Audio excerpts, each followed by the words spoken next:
Hello, good morning guys. Welcome to NDS Annu academy में आपका स्वागत है।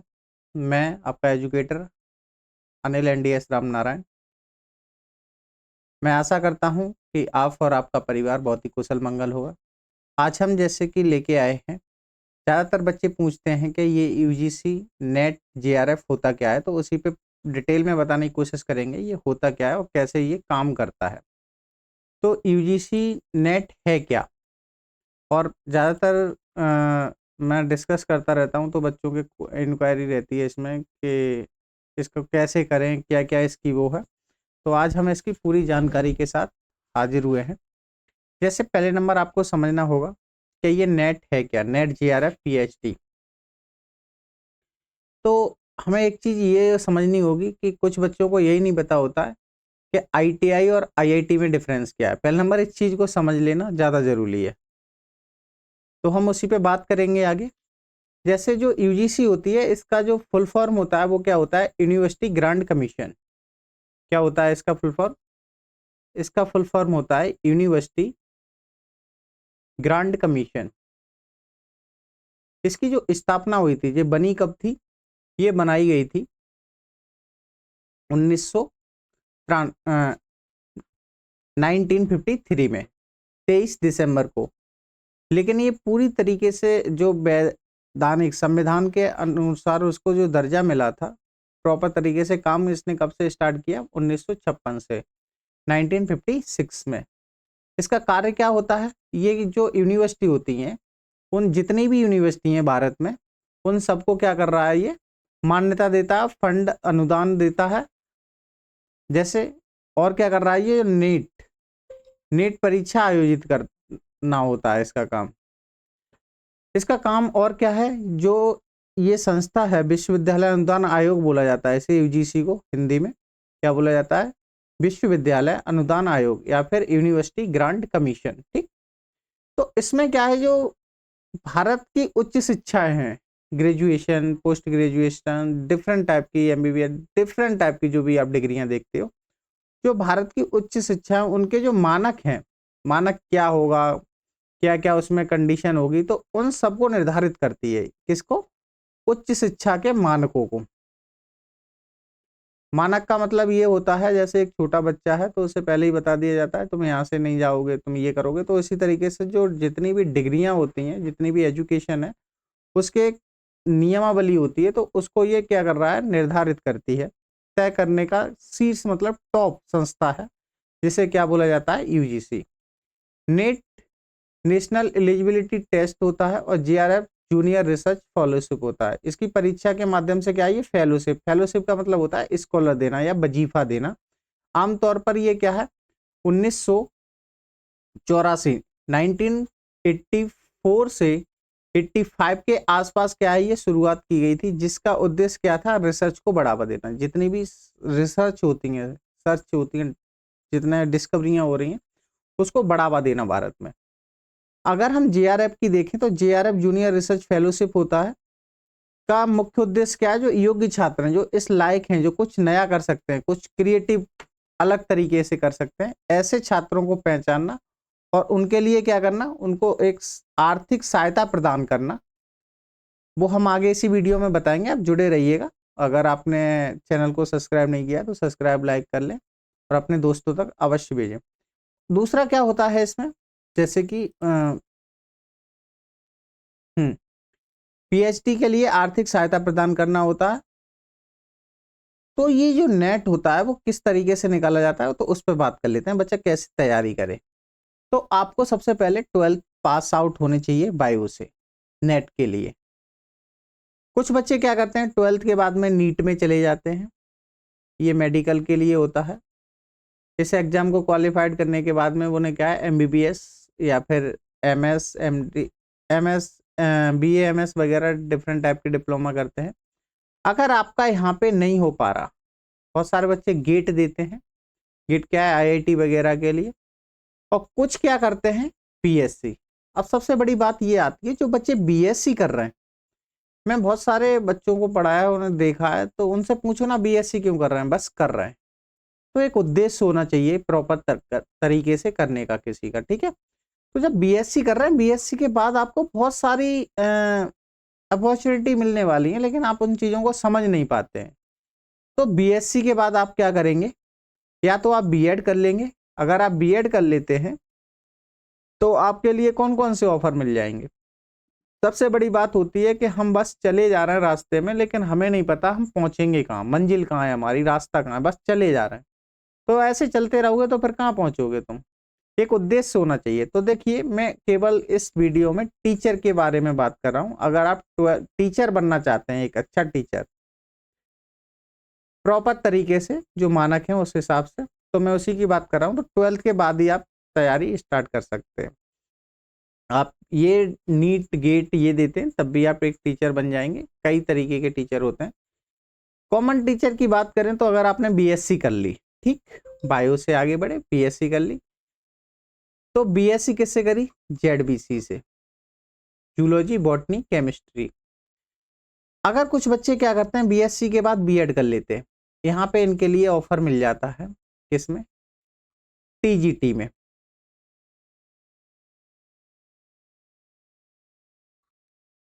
अगर आप इसके साथ और भी 2 साल लगा सकते हैं, मास्टर कर लें, एमएससी कर लें, मास्टर ऑफ साइंस, फिर आपको एक और ऑफर मिल जाता है, पीजीटी, 12th लेवल के टीचर, 11th और 12th, ये पीजीटी होता है। और ये कौन होता है, 9 to 10th। और इसके अंदर पहले अगर आपने बीएड या डीएलएड किया तो इसके नीचे भी जा सकते हैं, प्राइमरी और जूनियर में भी टीचर बन सकते हैं। ये ऑफर हो गए। दूसरा, हम मेन मुद्दे पे आते हैं, जो यूजीसी, सीएसआईआर, जीआरएफ, नेट जो होता है, डबल नोट हो गया ये, जो जीआरएफ नेट होता है, एलएसपीएचडी, जो ये पूरा नाम एक ही है, एक ही एग्जाम का। और अब इसमें 2026 में नोटिस आ गया है,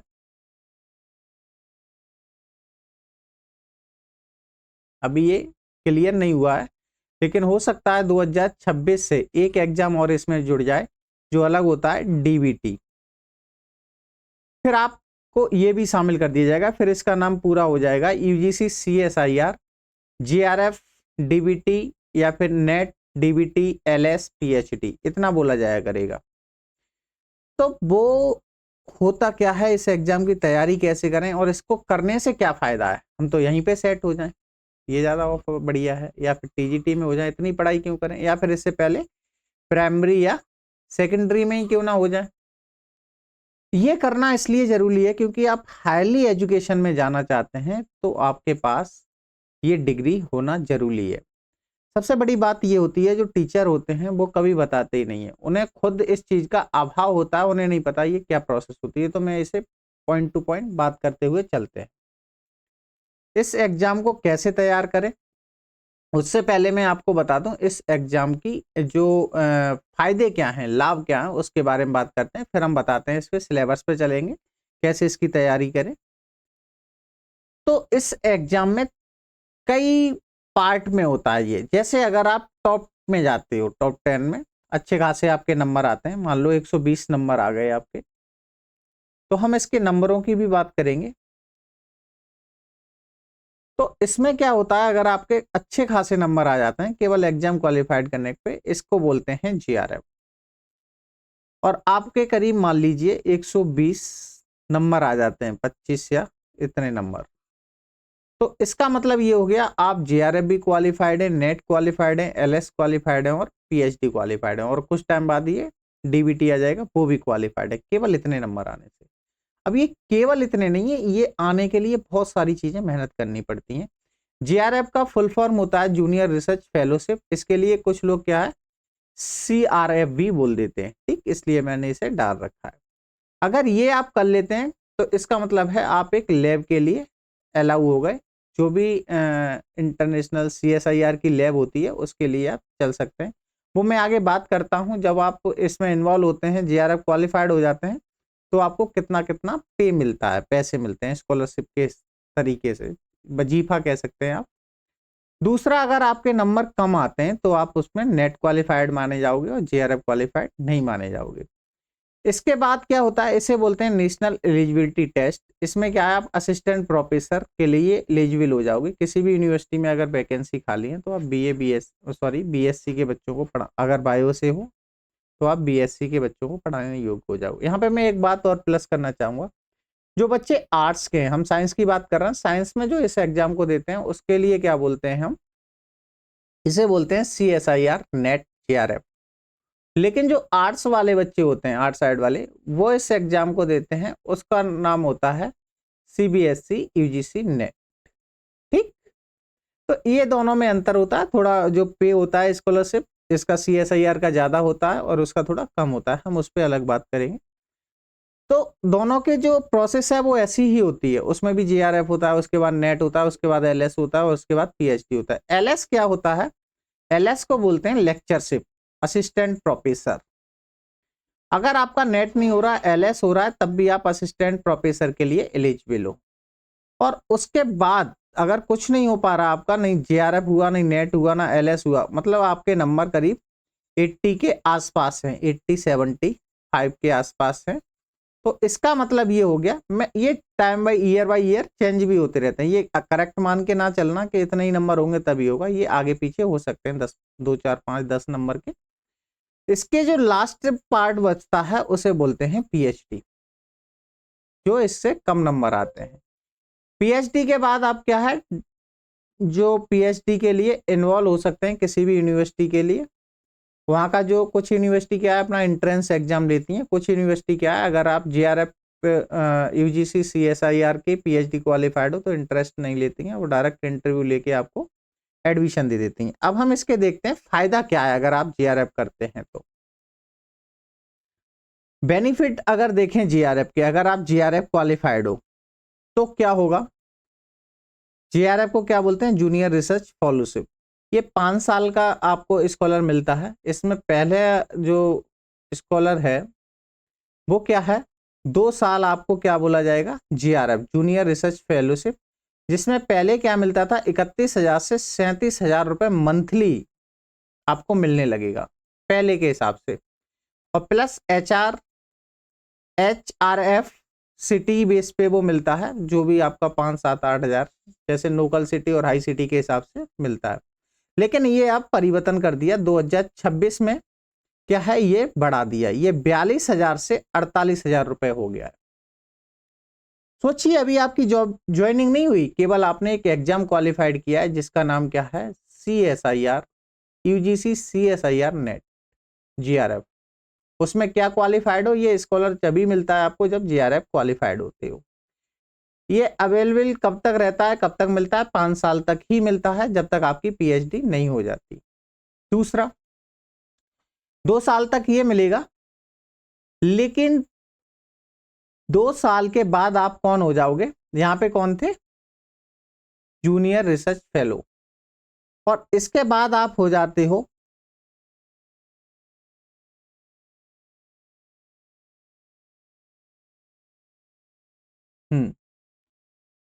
इसमें हो जाओगे आप SRF, जूनियर थे, अब आप कौन हो गए, सीनियर रिसर्च फेलोशिप। अब आपको सीनियर साइंटिस्ट हो गए, तो अब आपको स्कॉलरशिप और बढ़ जाएगा। इसमें क्या होगा, जो आपको पहले कितना मिल रहा था, 42,000 से 48,000 मिल रहा था, अब वो हो जाएगा 47,000 से 55,000 रुपए पर मंथ। और उसमें क्या होगा, HRF सिटी बेस पे वो दिया जाएगा 8% से 24% तक। ठीक, और भी इसमें फायदे होते हैं। ये क्या मिलता है, इसमें आकस्मिक अनुदान मिलता है, जैसे आप 2 साल में आपको 20,000 रुपए मिलेंगे कोई भी टूल्स वगैरह खरीदने के लिए। और जब आप SRF हो जाओगे तो 3 साल में 25,000 रुपए आपको ये अलग मिलेंगे 2026 के अकॉर्डिंग। इसमें कुछ और भी परिवर्तन कर दिया गया होगा, कम तो हुआ नहीं होगा, प्लस हुआ। तो पहले ये इतना मिलता था, जो मैंने आपको ब्लू कलर में दिखाई दे रहा है, ये आपका 2026 में इतना बढ़ा दिया गया है पेमेंट। लेकिन आपको एक चीज इसमें याद रखनी चाहिए, JRF में, JRF का लाभ के लिए रिजल्ट आने के बाद, जब आपका नेट का रिजल्ट आए, नेट JRF का, उसके आने के बाद आपको क्या है, 2 वर्ष के अंदर ही क्या करना होता है, किसी भी मान्यता प्राप्त जो यूनिवर्सिटी होती है उसमें क्या है, प्रवेश लेकर 5 साल तक जो इसका स्कॉलर मिल रहा है, स्कॉलर मीन्स वजीफा, उसके साथ साथ क्या है, आप असिस्टेंट प्रोफेसर का भी आवेदन कर सकते हैं। तो ये पूरा ये फायदा होता है किसका, केवल आपने एक एग्जाम क्वालिफाइड किया जिसका नाम क्या था, CSIR नेट JRF। जब आप JRF क्वालिफाइड हैं तो आपको इतना लाभ मिलेगा जो एक पुलिस में हेड कांस्टेबल से ज्यादा मिलता है। तो साइंस में ये चीजें आपको प्रोफेसर या टीचर के माध्यम से बताना चाहिए। अब ये तैयारी होती कैसे, और भी इसके लाभ है। जैसे आप अगर PhD क्वालिफाइड हैं तो आप IIT वगैरह, JRF क्वालिफाइड हैं तो आपको IIT वगैरह मिलेगी। यहाँ पे मैं जो आपको बता रहा था, कुछ बच्चों को ITI, ITI और IIT में डिफरेंस नहीं पता। बहुत सारे होते हैं इसमें, ये मत सोचना आपको पता है तो सबको पता है। IIT भारत की सेंट्रल यूनिवर्सिटी होती हैं, जो भारत में कुछ ही होती हैं, जैसे भारतीय प्रौद्योगिकी संस्थान बोलते हैं विश्व की। जो विश्वविद्यालय में इस तरह की संस्थान है वो कुछ ही हैं, जैसे BHU, JNU, AMU। तो ये ऐसी संस्थान है, इसमें बच्चा पहुंचने के लिए एक अलग ही अपना हुनर लेके आता है, और यहाँ बहुत डिफरेंट जगह से बच्चे आते हैं और वो उनके साथ बैठ के पढ़ सकता है। और कितने में, बहुत ही फ्री। जब आप JRF क्वालिफाइड हो तो आपके लिए फेलोशिप मिल रहा है, उसी बेस पे आप पढ़ सकते हैं। तो यहाँ का जो एनवायरनमेंट होता है वो अपने आप में आपको वो सब कुछ दे जाता है जो आप पूरी जिंदगी नहीं भूल पाते हैं। किसका, IITs का। और आपके ऊपर एक टैग लग जाता है कि मैं कौन हूँ, IITian। इस चीज को आप अपने आसपास के माहौल में देखोगे ना, तो किसी से बहुत ढूंढने से मिलेंगे आपको लोग, और बड़े गर्व के साथ कह रहे होंगे कि मेरा बेटा है, मेरा लड़की, या फिर मैं IIT हूँ, IITian बोल देते हैं ना। तो ये सब कब हो पा रहा है, एक एग्जाम क्वालिफाइड होने। कुछ बच्चे क्या है, गेट देते हैं, 12th के बाद गेट देते हैं।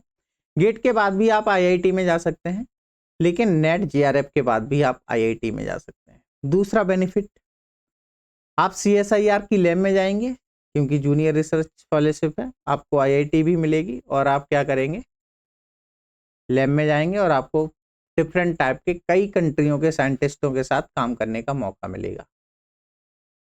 अगला, आपको जो साइंटिस्ट होते हैं, यहाँ बात आ गई तो आपको बताना चाहिए, आज के टाइम में नहीं है, सब लोग किसको महत्व देते हैं, IAS IPS। ये कुछ भी नहीं है, कुछ भी नहीं है। अगर आप खुद ही सोच के बताइएगा, एक साइंटिस्ट के आगे ये लोग कुछ हैं। ये केवल इनके पास ओहदा हो सकता है, लेकिन एक साइंटिस्ट अपनी पूरी लाइफ लगा देता है केवल मानव हित के लिए। और वो बहुत सारे साइंटिस्ट ऐसे हैं जो खत्म हो गए केवल एक्सपेरिमेंट करते हुए मानव हित के लिए। तो महत्व देना चाहिए। जब तक शिक्षक को एक तरीके से सम्मान नहीं दिया जाएगा, तब तक भारत का कुछ नहीं हो सकता। भारत ही नहीं, किसी भी कंट्री का कुछ नहीं हो सकता। तो एक अलग बात है, वो इस पर डिबेट हो जाएगी। दूसरा बेनिफिट क्या है, अगर आप LS क्वालिफाइड हो जाते हैं, नहीं तो आपका नंबर कम है, नहीं तो आप JRF क्वालिफाइड हो पाए, और नहीं आप नेट क्वालिफाइड हो पाए, आप केवल LS क्वालिफाइड हैं, तो उस समय आपको क्या है, आप एक किसी भी विद्यालय जो मान्यता प्राप्त यूनिवर्सिटी है उसमें आप अप्लाई कर सकते हैं फॉर्म, और वहाँ क्या है, असिस्टेंट प्रोफेसर बन के वहाँ पढ़ा सकते हैं। तो ये बेनिफिट है। अगला आपको और भी बेनिफिट है, जैसे जितनी भी पब्लिक सेक्टर होते हैं अंडरटेकिंग, उसमें आपको बहुत अच्छी अपॉर्चुनिटी मिल जाती है। जैसे PSU हो गई,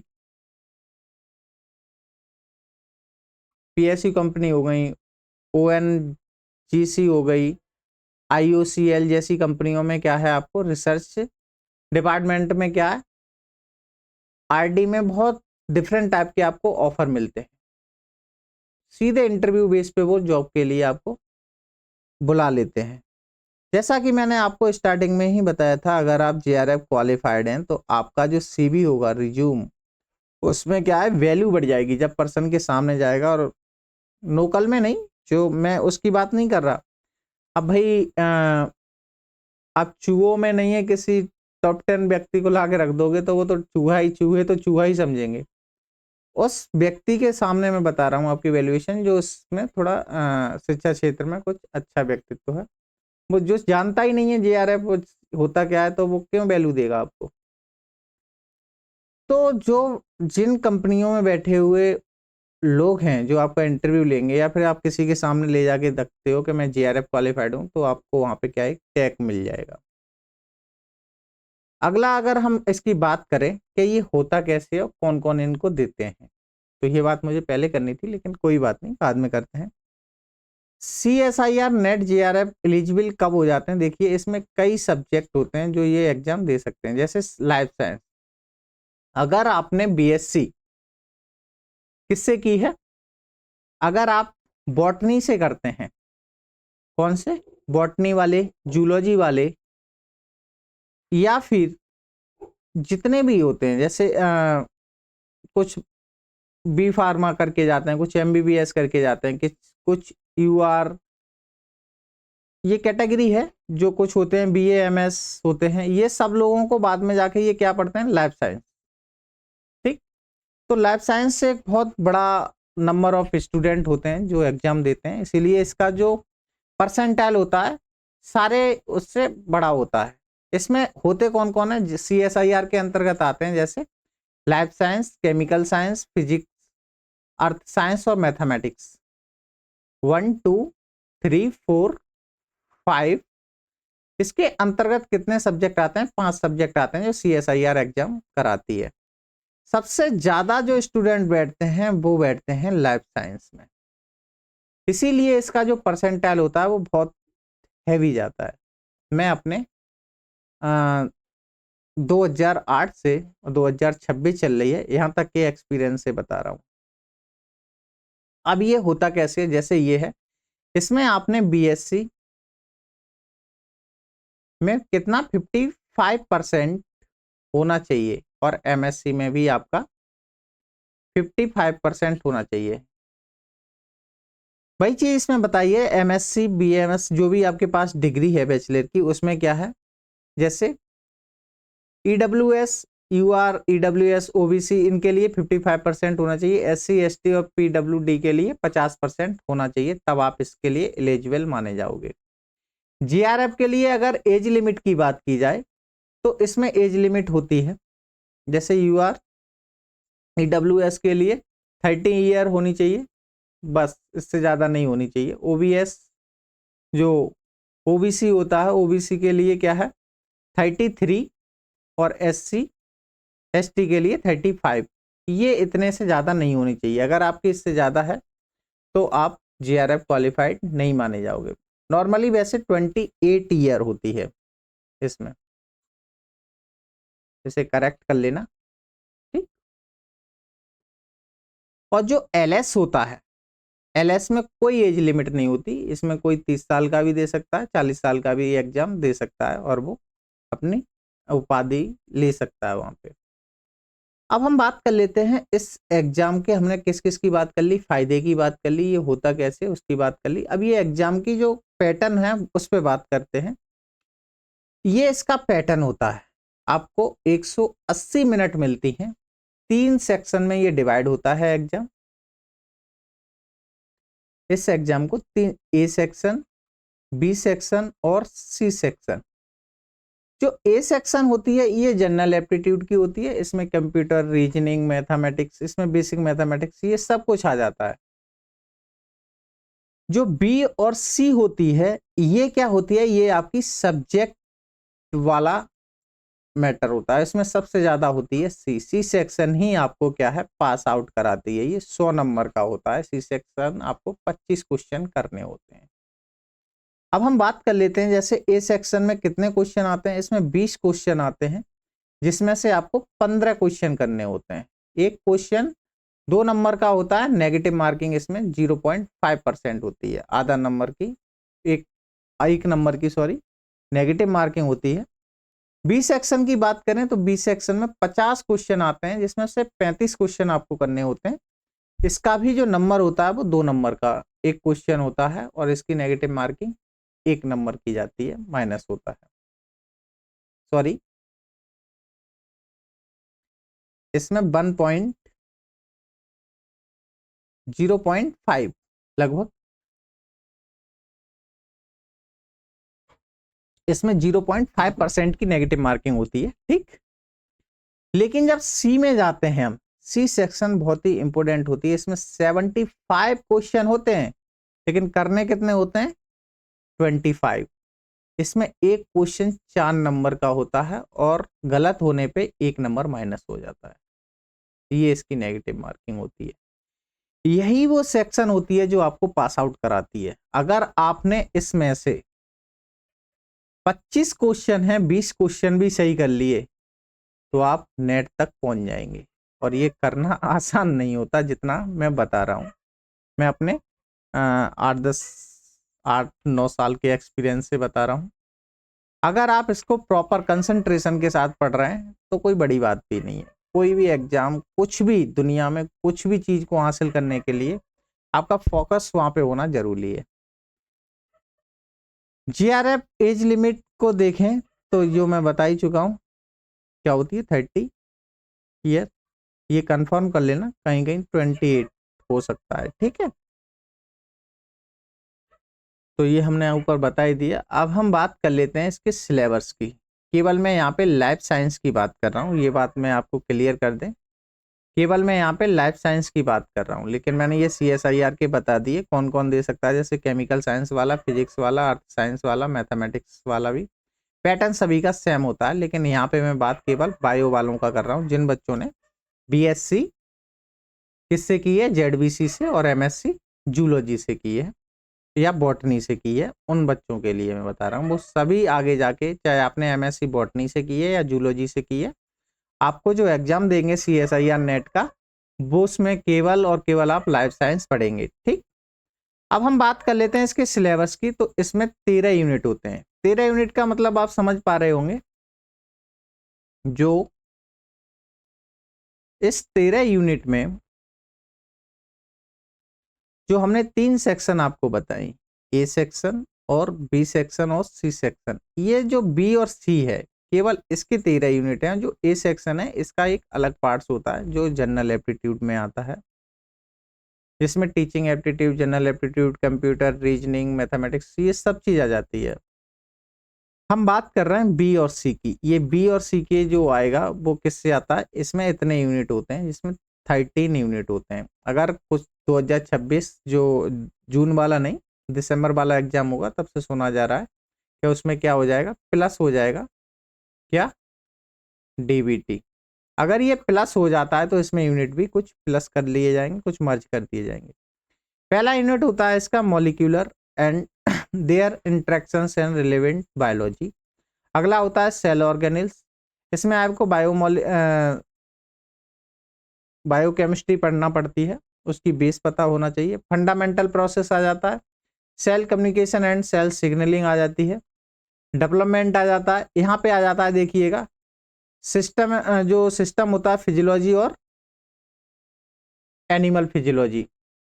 तो जो बच्चे बॉटनी वाले होते हैं वो ज़्यादातर जो सिस्टम फिजियोलॉजी एनिमल वाली होती है उसे छोड़ देते हैं और इसे कवर करते हैं, और जो बच्चे जूलॉजी वाले होते हैं वो प्लांट वाले को छोड़ देते हैं, ये कवर करते हैं।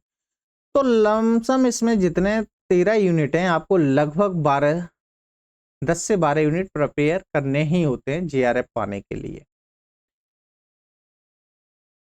इसमें क्या आ जाता है फिर, ये जो मेंडल्स लॉ वगैरह है, इनहेरिटेंस बायोलॉजी, डाइवर्सिटी आ जाती है, फिर इकोलॉजी आ जाती है, प्रिंसिपल इवोल्यूशन आ जाता है, बिहेवियर, अप्लाइड बायोलॉजी और method in biology. In 13 unit को ही कंप्लीट करके आप JRF क्वालिफाई। अब इसमें ये तो मैंने यूनिट बता दी, अब एक एक यूनिट को बात कर लें तो ये कुछ इस तरीके से आपको दिखाई देते हैं। जैसे ये क्या है, ये एक यूनिट है आपका,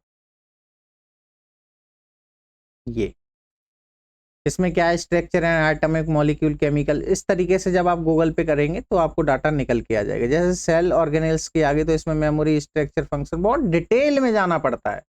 ऐसा नहीं है आपने सीधा पढ़ लिया कि अच्छा, जो हम देख पाते हैं, किससे देख पाते हैं, रेटिना से, जो ब्लैक कलर की होती है वो रेटिना, वो ये नहीं पूछेगा। भाई JRF का एग्जाम दे रहे हो आप, इसके बाद साइंटिस्ट बनोगे, इसके बाद आप प्रोफेसर बनोगे, आप एक सब्जेक्ट के ज्ञाता बनने जा रहे हो तो आपको केवल इतना थोड़ा ही पूछेगा, वो उसके पाथवे पूछता है, ये कैसे होती है, आंख काम कैसे करती है, सेंस कैसे हो पा रहा है, उसमें कौन कौन से मॉलिक्यूल पार्टिसिपेट कर रहे हैं, कौन सी प्रोटीन, कौन सी एंजाइम, कौन सा एक्टिव हो रहा है, तब कौन सा इनएक्टिव हो रहा है, तब जाके ये पूरी प्रोसेस हो पा रही है। जैसे मैं बोल पा रहा हूँ तो जो साउंड आ रहा है वो कैसे आ रहा है, सिग्नल कैसे काम कर रहा है, बॉडी में एक्टिविटी कैसे चल रही है, इन सारी चीजों को बहुत ही डीपली पढ़ना पड़ता है। दूसरी एक बात और क्लियर कर दूं, सारे जीआरएफ क्वालिफाइड नॉलेजेबल होते हैं, नहीं होते हैं, मैं उस पर नहीं बात करूंगा।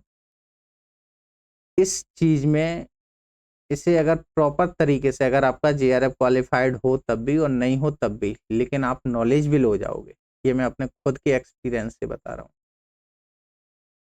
क्योंकि इस सिलेबस को मैंने करीब 8 से 10 बार रिवाइज कर चुका हूँ। तो ये इस तरीके से आपके यूनिट वाइज यूनिट होते हैं। जैसे ये आ गया चौथा यूनिट, चौथे यूनिट में क्या दिया है, सेल कम्युनिकेशन। अब सेल कम्युनिकेशन में आपको सब पढ़ना पड़ेगा, होस्ट पैरासाइट क्या होते हैं, सेल सिग्नलिंग क्या होती है। अब जो सेल सिग्नलिंग पढ़ रहे हो, ये सेल सिग्नलिंग बहुत बड़ा टॉपिक है और बहुत डिटेल में पढ़ना पड़ता है हमें। तो घबराने वाली बात नहीं है, अगर आपने प्रॉपर तरीके से प्लान बना लिया तो कुछ भी कर सकते हो। ठीक, मैं आपको डरा नहीं रहा, लेकिन मैं आपको वो कड़वी सच्चाई भी बताता हुआ चल रहा हूँ। ये नहीं है कि बस जीआरएफ में इतना इतना पैसा मिलता है, ये तो भाई लाइफ सेटल हो जाएगी। तो उस चीज के बारे में आपको ये भी पता होना चाहिए, लाइफ सेटल के लिए थोड़ी मेहनत भी होनी चाहिए। तो ये इस तरीके से आपका पूरा, जैसे एनिमल फिजियोलॉजी आ गई, ये है एनिमल फिजियोलॉजी। इसमें क्या है, ये मेरा सबसे इम्पोर्टेंट टॉपिक रहा है। एनिमल फिजियोलॉजी केवल ये नहीं है कि आपको बेसिक पता हो गया, बेसिक नहीं, इसके डिटेल में, जैसे ब्लड सर्कुलेशन हो गया, कार्डिक वेस्कुलर सिस्टम है, रेस्पिरेटरी सिस्टम है, नर्वस सिस्टम है, सेंसरी ऑर्गन्स है, एक्सक्रीटरी सिस्टम है, थर्मो रेगुलेशन है, और ये डाइजेस्टिव सिस्टम है, एंडोक्रिनोलॉजी और रिप्रोडक्टिव सिस्टम। तो उसकी पूरी डिटेल में पढ़ना पड़ता है। नर्वस सिस्टम है, सेंसरी सिस्टम है, कैसे काम कर रहे हैं, कौन सी सेलें हैं, उसमें कौन से पाथवे हैं। तो इस तरीके, जब आप इसके लिए बार बार पढ़ेंगे तो आपको हो जाएगा। ऐसा नहीं है कोई काम इम्पॉसिबल हो। तो इस तरीके से आपका ये सिलेबस हो जाता है। तो कैसी लगी क्लास अवश्य बताएं। ये थी आपकी जीआरएफ नेट कैसे क्वालिफाइड करें। कैसे क्वालिफाइड करें उस पर मैं एक वीडियो अलग से बनाऊंगा। उसके लिए अगले पार्ट सेकंड के लिए आप जुड़े रहें चैनल पे। चैनल को अगर सब्सक्राइब नहीं किया है तो सब्सक्राइब कर लें। ये सारी टर्म मैंने वो बताई आपको जो आप net CSIR UGC CSIR net GRF qualified करने के बाद में LS PhD कैसे मिलते हैं और इसमें क्या क्या ऑफर हैं, क्या आप अपना एक अलग ओहदा बना पाएंगे, ये सारी चीज़ों को मैंने आपको इस वीडियो के माध्यम से बताया। तो ये इसकी बेसिक डिटेल हो गई। सेकंड लेक्चर में हम बात करेंगे जीआरएफ को कैसे क्रैक करें। जिस तरीके से आपको बड़ा हार्ड सा लगा होगा जब मैंने सिलेबस को स्टार्ट किया, इतना है नहीं। अगर आप प्रॉपरली, क्योंकि आप कोई बच्चे नहीं हो, आप 12th करके आए हो, BSc करके आए हो, MSc करके आए हो, ये एग्जाम आप MSc के सेकेंड ईयर में अप्लाई कर सकते हैं। अगर आपके 2 सेमेस्टर हो जाते हैं तो तीसरे सेमेस्टर में आप कॉलेज से क्या है वेरीफाई करा के, एक फॉर्म निकल के आता है, उसे वेरीफाई करा के और आप उसमें इन्वॉल्व हो जाएंगे। तो ये एग्जाम मैं आपको इतना ही बताऊंगा कि आप अपनी पढ़ाई के साथ साथ इसकी तैयारी भी करते रहें। ये BSc से ही स्टार्ट कर दें, और अगर आपको किसी टीचर ने बता दिया है इंटर से तो आप उसी टाइम से स्टार्ट कर दें। इंटर बहुत सब बेस वहीं से स्टार्ट होता है। क्योंकि आपको अगर स्टार्टिंग में ही पता चल जाए कि मुझे उस पर्वत पे चढ़ना है तो आप उस तरीके से प्लानिंग के साथ चलेंगे। तो आपको पर्वत पता होना चाहिए। अगर आपने प्लान बना लिया है टीचर में, हाईली एजुकेशन का टीचर बनना, तो ये ऑफर आपके लिए बहुत ही इम्पोर्टेंट है। तो कैसा लगा वीडियो अवश्य बताएं आपके लिए, और अपने दोस्तों तक अवश्य पहुंचाएं। सेकंड पार्ट में हम इसकी बात करेंगे, इस एग्जाम को सिंपल टर्म में कैसे क्वालिफाइड करें। Thank you.